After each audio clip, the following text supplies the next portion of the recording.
Hi friends, welcome to my channel.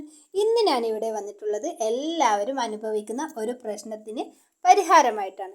അതായത് acidity, gas. എല്ലാവർക്കും, മിക്ക ആൾക്കാർക്കും ആ ഒരു പ്രശ്നമുണ്ട്. അപ്പോൾ അത് അകറ്റാൻ വേണ്ടി ചില പൊടിക്കൈകൾ പറഞ്ഞു തരാം. അസിഡിറ്റി പലരെയും അലട്ടുന്ന പ്രശ്നമാണ്. ചിലർക്ക് ഇത് അടിക്കടി അനുഭവപ്പെടുന്നു. കുടലിലെ ആരോഗ്യ പ്രശ്നങ്ങൾ തന്നെയാണ് അസിഡിറ്റി വരുത്തുന്നത്. അതുപോലെ അമിതമായ എണ്ണ ചേർത്ത ഭക്ഷണം, സ്പൈസി ആയ ഭക്ഷണം എന്നിവയെല്ലാം അസിഡിറ്റി കാരണമാണ്. ഇതിന് പരിഹാരമായി ചില പൊടിക്കൈകൾ ഇതാ. പെരുംജീരകം. ഭക്ഷണശേഷം അല്പം പെരുംജീരകം കഴിച്ചാൽ അസിഡിറ്റിയെ അകറ്റാൻ സാധിക്കും. ഭക്ഷണത്തിന് ശേഷം ഹോട്ടലുകളിൽ പെരുംജീരകം തരും. ദഹനത്തെ സഹായിക്കുന്ന പെരുംജീരക ഗുണമാണ് ഇതിന് കാരണം. ഇതിലെ ഫൈറ്റോ ഈസ്ട്രജനുകളാണ് ഈ ദഹന ഗുണം നൽകുന്നത്. ഇതിൽ അടങ്ങിയിരിക്കുന്ന പ്രത്യേകതരം ഓയിൽ ദഹനം എളുപ്പത്തിലാക്കാനും വയറ് കെട്ടിവീർക്കുന്നത് തടയാനും സഹായിക്കുന്നത്. പെരുംജീരകം അങ്ങനെ കഴിക്കാൻ ബുദ്ധിമുട്ടുള്ളവർക്ക് ഇത് തിളപ്പിച്ച വെള്ളത്തിൽ ചേർത്ത് ആ വെള്ളം കഴിക്കാം. അസിഡിറ്റി അകറ്റാനുള്ള മറ്റൊരു പോംവഴിയാണ് ഇളനീർ കഴിക്കുന്നത്. ഇളനീർ വെള്ളം അസിഡിറ്റി അകറ്റാൻ നല്ലതാണ്.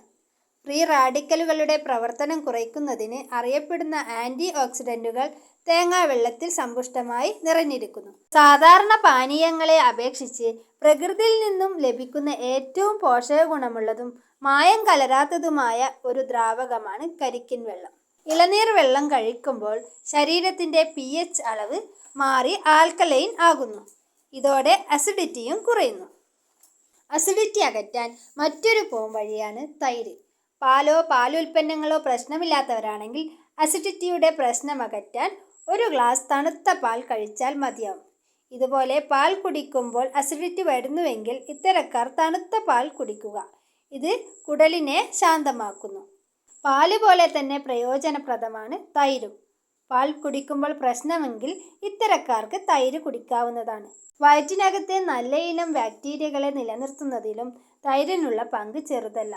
തൈര് ആരോഗ്യമുള്ള ബാക്ടീരിയകളെ വളർത്താൻ സഹായിക്കുന്ന ഒന്നാണ്. മുൻകാലങ്ങളിൽ മിക്ക വീടുകളിലും കരിപ്പെട്ടി ഉണ്ടായിരിക്കും. ഇത് കാപ്പിയിലും മറ്റും ഉപയോഗിക്കുന്നതാണ്. കരിപ്പെട്ടി കാപ്പി എന്ന് പറയും. ശർക്കരയോട് സാമ്യമുള്ള ഔഷധ ഗുണങ്ങളുള്ള ഒന്നാണ് കരിപ്പെട്ടി. ശർക്കരയിൽ നിന്ന് ഇത് വ്യത്യസ്തമാണ്. ഭക്ഷണശേഷം ഇത് അല്പം കഴിക്കുന്നതും അസിഡിറ്റി അകറ്റാൻ നല്ലതാണ്. ഇതിൽ അടങ്ങിയിരിക്കുന്ന മാഗ്നീഷ്യമാണ് അസിഡിറ്റി കുറയ്ക്കാനുള്ള പ്രത്യേക ഗുണം നൽകുന്നത്. ഈ വീഡിയോ നിങ്ങൾക്ക് പ്രയോജനപ്പെട്ടു എന്ന് കരുതുന്നു. Okay, thank you.